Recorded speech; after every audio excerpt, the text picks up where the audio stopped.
বলি যে আজকে আমরা বিশেষ করে আমাদের ডিপার্টমেন্টের সাথে কলকাতা পুলিশ কমিশনার মনোজ ভার্মাজি আছেন, আমাদের মধ্যে Howrah police commissioner, Bidhannagar police commissioner এবং ব্যারাকপুর পুলিশ কমিশনার, চারজন পুলিশ কমিশনার এসছেন, যারা কলকাতা এবং কলকাতার লাগোয়া যে সমস্ত কমিশনারগুলো আছে তাদেরকে আমরা আজকে, এবং আমাদের ডিপার্টমেন্টের সেক্রেটারি আছেন খলিল আহমেদ সাহেব, এবং আমাদের মধ্যে উপস্থিত আছেন ডিজি সাহেব, আমাদের সঞ্জয় মুখার্জি সাহেব।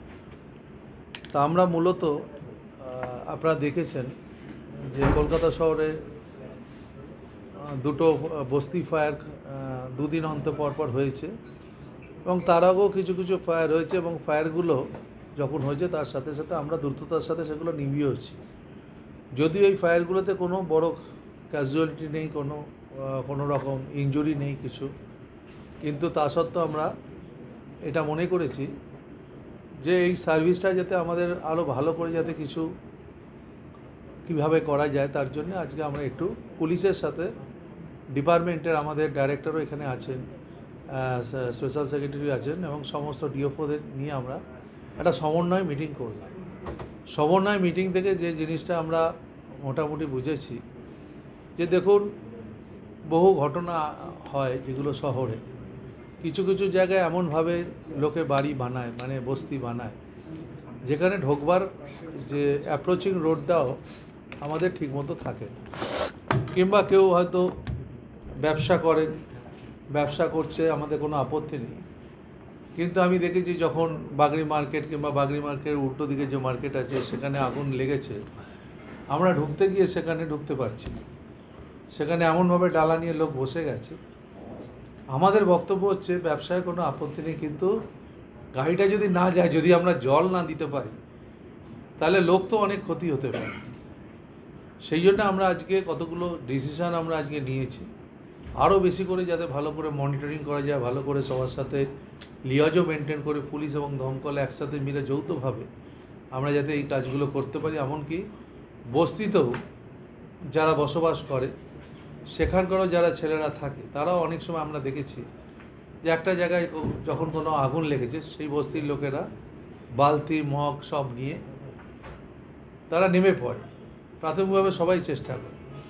আমরা চাই একটু তাদের যদি অ্যাওয়ারনেস, একটু যদি তাদেরকে একটু শিখিয়ে নেওয়া যে প্রপারলি কিভাবে জলটা দিতে হবে, এবং আমরা তৎক্ষণাৎ পৌঁছে যাব। এবং আমরা এটাও চেষ্টা করব যে বস্তির আশেপাশে যদি কোনো জায়গা থাকে যেখানে আমাদের কোনো ভিকেল রাখার ব্যবস্থা কিংবা স্পাউট, যেখান থেকে জলের সোর্স আমরা পাবো।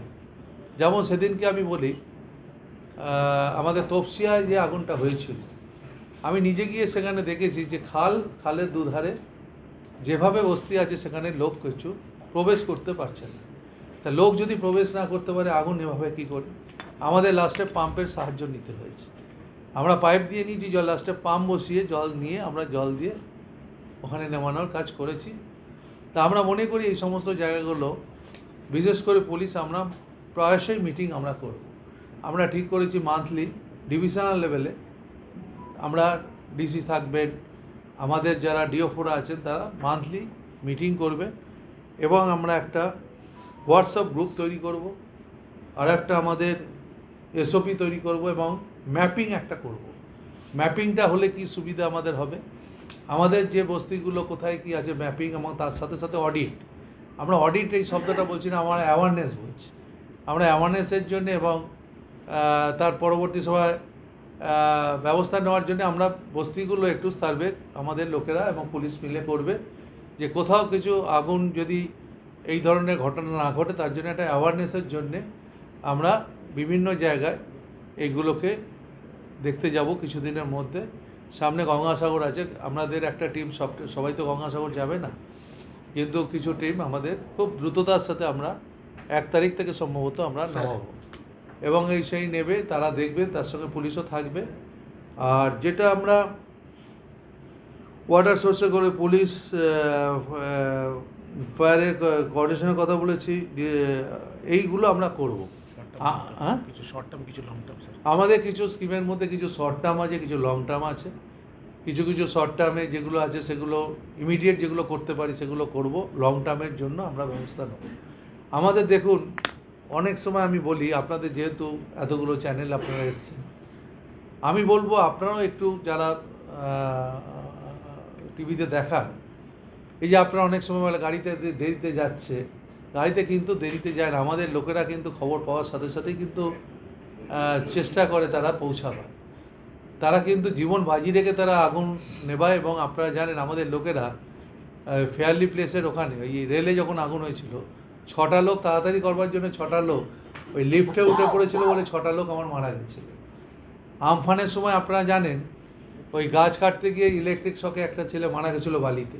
তা আমাদের লোকেরা জীবন দিয়ে লড়ে, ওরা একটু মানসিকভাবে উৎসাহিত হতে পারে যদি বারবার আপনারা নেগেটিভ কিছু কথা বলেন। আমি বলি পজিটিভটা আপনাদের বলতে হবে, একটু পজিটিভ কথা যদি না বলেন তাহলে এরাও কী করে, এরাও তো একটা এনকারেজ এদেরও তো করতে হবে আমাদের। এরা যেভাবে জীবন বাজি রেখে কাজ করে